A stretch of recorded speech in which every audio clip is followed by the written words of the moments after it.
ایک ایسی تختی جس میں اس کائنات کے تمام راز لکھے ہوئے ہیں۔ کون کب مرے گا، کس کو کتنا رزق دیا جائے گا، اور کس کی زندگی میں کون کون سے حالات درپیش ہوں گے، کس کو کس طرح کی موت آئے گی، اور کون کس حال میں مرے گا، اور کس کا حشر کیسا ہوگا۔ الغرض تمام زمین و آسمان اور اس پر اسرار دنیا و کائنات کے تمام راز اس تختی پر تحریر ہیں۔ پیارے دوستو، کیا آپ جانتے ہیں کہ لوح محفوظ کیا ہے اور یہ کہاں پر ہے؟ اللہ تبارک و تعالیٰ نے لوح محفوظ کو کس طرح پیدا کیا، اس کی شکل و صورت کیسی ہے، اور اس کو کس چیز سے بنایا گیا، اور لوح محفوظ کے اندر اس کائنات کے کون کون سے راز تحریر کیے ہوئے ہیں۔ اور جب اللہ تبارک و تعالیٰ کسی کام کا ارادہ فرماتا ہے تو اس کام کو کیسے سر انجام دیا جاتا ہے، اور لوح محفوظ پر اللہ تبارک و تعالیٰ نے کس فرشتے کی ڈیوٹی لگائی ہوئی ہے، اور کیا لوح محفوظ میں لکھی ہوئی تقدیریں بدلی جا سکتی ہیں؟ پیارے دوستو، ان تمام تر سوالات کے جوابات قرآن و حدیث کی روشنی میں آج کی اس ویڈیو میں ہم آپ کو بتائیں گے، لہٰذا آپ سے گزارش ہے کہ ہماری اس ویڈیو کو اینڈ تک ضرور دیکھیے گا۔ پیارے دوستو، جس طرح اللہ تبارک و تعالیٰ کی وحدانیت پر اور اللہ تبارک و تعالیٰ کے تمام رسولوں پر ایمان لانا ضروری ہے، اس طرح اللہ تبارک و تعالیٰ کے فرشتوں پر، لوح محفوظ پر، عرش و کرسی اور قیامت کے قائم ہونے پر بھی ایمان لانا ضروری ہے۔ لوح ایک عربی زبان کا لفظ ہے جس کا مطلب ہے تختی، اور محفوظ اسے کہتے ہیں جس کی حفاظت کی جائے۔ پیارے دوستو، روایات میں آتا ہے کہ اللہ تبارک و تعالیٰ نے زمین و آسمان کو تخلیق کرنے سے 50,000 سال پہلے لوح محفوظ کو تخلیق فرمایا۔ اللہ تبارک و تعالیٰ نے جب قلم اور لوح محفوظ کو تخلیق فرمایا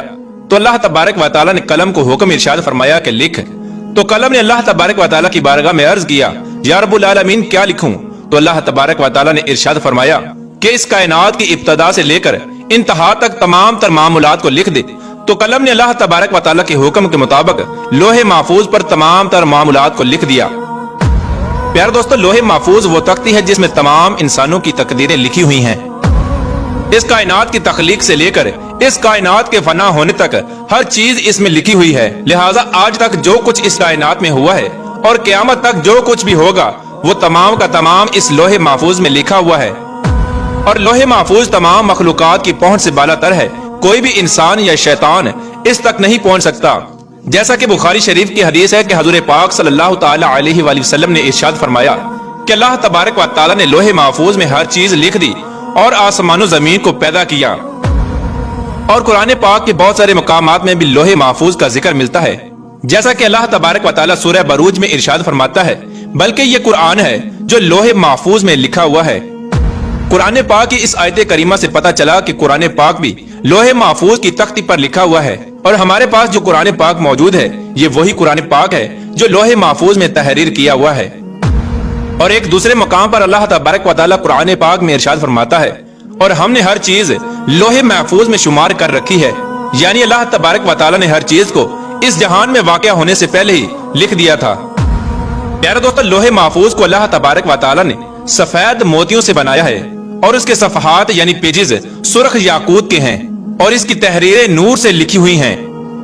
جیسا کہ حضرت ابن عباس رضی اللہ تعالی عنہ سے روایت ہے کہ نبی آخر الزمان حضرت محمد مصطفیٰ صلی اللہ تعالی علیہ وآلہ وسلم نے ارشاد فرمایا کہ اللہ تبارک و تعالی نے لوح محفوظ کو سفید موتیوں سے پیدا کیا، اور اس کے صفحات یعنی پیجز سرخ یاقوت کے ہیں، اور اس کا قلم نور کا ہے، اور اس کی لکھائی بھی نور کی ہے۔ اور اللہ تبارک و تعالی ہر روز لوح محفوظ کی طرف 360 مرتبہ نظر فرماتا ہے۔ چنانچہ اللہ تبارک و تعالی کسی کو پیدا کرتا ہے، کسی کو رزق دیتا ہے، کسی کو زندگی دیتا ہے اور کسی کو موت، اور کسی کو عزت سے نوازتا ہے اور کسی کو ذلت میں ڈال دیتا ہے، اور اللہ تبارک و تعالی جو چاہتا ہے وہ کرتا ہے۔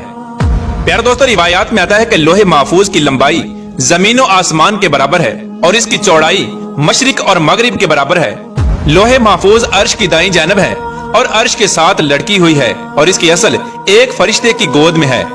حضرت ابن عباس رضی اللہ تعالی عنہ بیان فرماتے ہیں کہ لوح محفوظ کے سینے پر بطور ٹائٹل یہ الفاظ لکھے ہوئے ہیں کہ اللہ کے علاوہ کوئی عبادت کے لائق نہیں، اس کا دین اسلام ہے، اور محمد صلی اللہ تعالی علیہ وآلہ وسلم اس کے بندے اور رسول ہیں، لہٰذا جو بھی اللہ پر ایمان لائے گا اور اس کے وعدوں کو سچا جانے گا اور اس کے رسولوں کی اتباع کرے گا تو اللہ تبارک و تعالیٰ اس کو جنت میں داخل کر دے گا۔